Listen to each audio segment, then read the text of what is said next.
Hi friends, welcome back to my channel. ఈ వీడియోలో మనం యూగ్రో క్యాపిటల్ నుంచి నిన్నైతే ఇన్వెస్టర్ ప్రెజెంటేషన్ రావడం జరిగింది.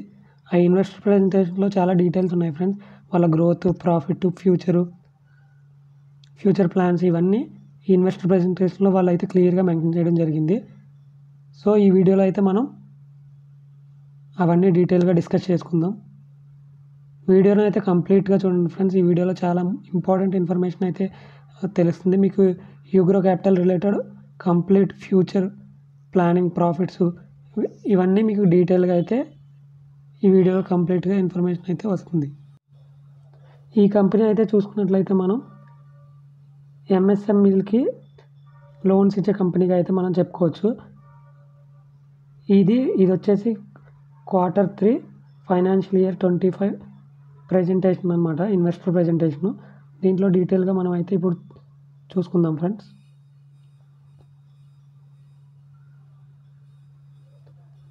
ముందుగా మనం చూసుకున్నట్లయితే వీళ్ళ ఏఎం వచ్చేసి లాస్ట్ ఇయర్ సేమ్ క్వార్టర్లో 8,300 కోట్లు ఉన్నట్లయితే అది 11,000 కోట్లకి అయితే పెరగడం జరిగింది. ఇదైతే మనం చూసుకున్నట్లయితే 32% గ్రోత్ అయితే పెరిగినట్లు తెలుస్తుంది. ఈ క్వార్టర్లో వీళ్ళు హైయెస్ట్ ఎవర్ డిస్బర్స్మెంట్స్ అయితే చేయడం జరిగింది. 2,098 కోట్లు అయితే డిస్బర్స్మెంట్స్ అయితే చేయడం జరిగింది. ఇది 35% అయితే గ్రోత్గా చెప్పుకోవచ్చు. ఈ క్వార్టర్లో హైయెస్ట్ ఎవర్ లోన్ బారోయింగ్స్ 1,400 కోట్లకి అయితే పెరగడం జరిగింది. ఇంకా చూసుకున్నట్లయితే ఇక్కడ మనకి వీళ్ళైతే క్లియర్గా ఇచ్చారు.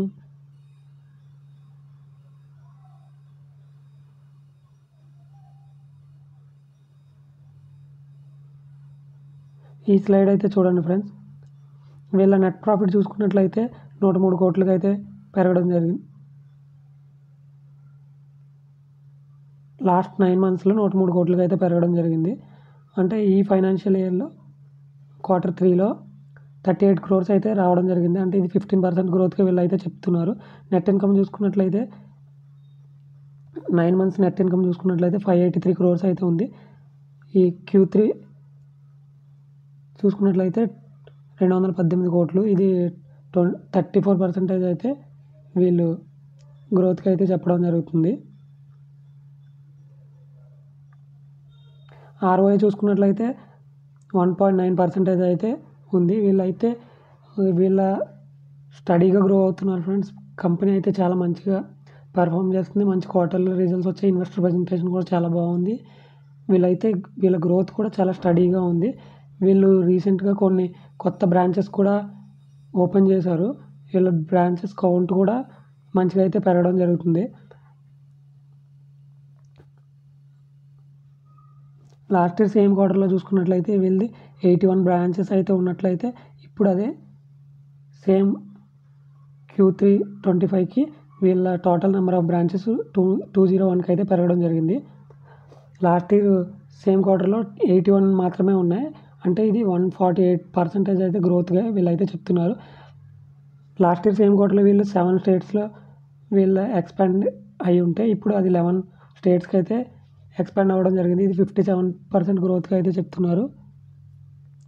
మొత్తం టోటల్ లాగిన్స్ చూసుకున్నట్లయితే 15,000 అయితే ఉండడం జరిగింది. ఇప్పుడు 28,000కి అయితే పెరగడం జరిగింది. 89% గ్రోత్.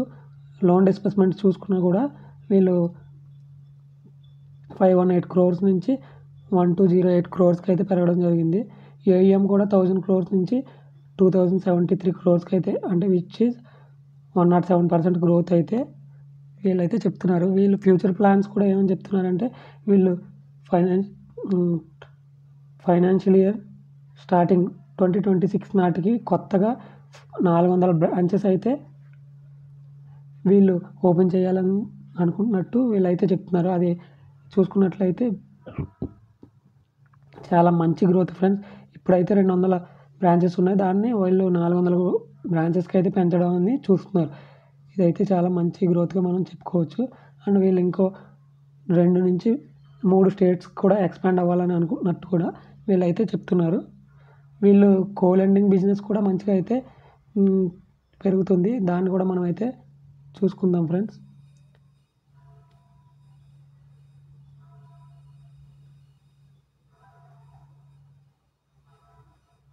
వీళ్ళ ఇక్కడైతే క్లియర్గా ఇచ్చారు. వీళ్ళ కో-లెండింగ్ బిజినెస్ అయితే కొత్తగా 16 మందికి వీళ్ళ కో-లెండింగ్ బిజినెస్ అయితే పెంచడం జరిగింది. ఇప్పుడు ప్రెజెంట్ 30% ఇయర్ ఆన్ ఇయర్ గ్రోత్తో వీళ్ళైతే గ్రో అవుతున్నట్టు చూపిస్తున్నారు ఈ కో-లెండింగ్ బిజినెస్లో. ఇది మీకు ఈ కో-లెండింగ్ బిజినెస్లో వీళ్ళతో పాటు ఎవరెవరు ఉన్నారో అదైతే మీకు డీటెయిల్స్గా ఇక్కడ ఇన్వెస్టర్ ప్రెజెంటేషన్లో స్లైడ్ నెంబర్ 12 అయితే ఇవ్వడం జరిగింది. ఇక్కడ చూసుకోండి.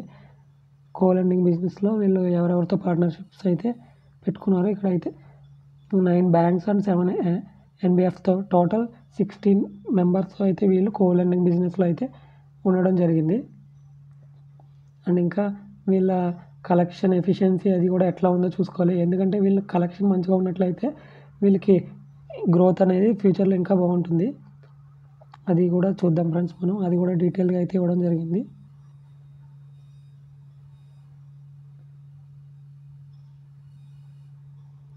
Hour collection efficiency and portfolio performance అనేసి వీళ్ళైతే క్లియర్గా ఇవ్వడం జరిగింది. 94% అయితే వీళ్ళ కలెక్షన్ ఎఫిషియన్సీ ఉన్నట్లయితే వీళ్ళైతే చెప్తున్నారు డిసెంబర్ 24 నాటికి. సో ఇదైతే స్టడీగా ఉందనే చెప్పుకోవచ్చు. 94% అంటే చాలా మంచిది ఫ్రెండ్. వీళ్ళకైతే రిస్క్ అంటే కొంచెం తక్కువగానే ఉన్నట్టు చెప్పుకోవచ్చు. వీళ్ళు ఎంఎస్ఎంఈలకు కూడా మరింతగా లోన్స్ అయితే డిస్పర్స్ చేస్తాము అని చెప్పేసి వీళ్ళైతే క్లియర్గా చెప్తున్నారు. సో ఇది మీకు వీడియో నచ్చినట్లయితే లైక్ చేయండి, షేర్ చేయండి. ఇలాంటి మరిన్ని వీడియోస్ కోసం ఛానల్ సబ్స్క్రైబ్ చేయండి. ఈ ఇన్వెస్టర్ ప్రెజెంటేషన్ వీడియో అయిన వెంటనే నేను ఈ డాక్యుమెంట్ని అయితే నా ఛానల్లో నా టెలిగ్రామ్ ఛానల్లో అయితే నేను పోస్ట్ చేస్తాను. మీకు నా టెలిగ్రామ్ ఛానల్లో జాయిన్ అయితే ఇలాంటి మరిన్ని ఇన్వెస్టర్ ప్రెజెంటేషన్లు మీరైతే డౌన్లోడ్ చేసి చదువుకోవచ్చు. నేను ప్రతి ఇన్వెస్టర్ ప్రెజెంటేషన్కి వీడియో అయితే చేయడం కుదరకపోవచ్చు. సో నేను వీడియో చేయకపోయినా కానీ కొన్ని ఇన్వెస్టర్ ప్రెజెంటేషన్స్ అయితే దాంట్లో పెడతాను. మీకు అది చాలా హెల్ప్ఫుల్గా అవుతుంది. సో ఇలాంటి మరిన్ని వీడియోస్ కోసం ఛానల్ సబ్స్క్రైబ్ చేయండి. టెలిగ్రామ్ ఛానల్లో వెంటనే జాయిన్ అవ్వండి.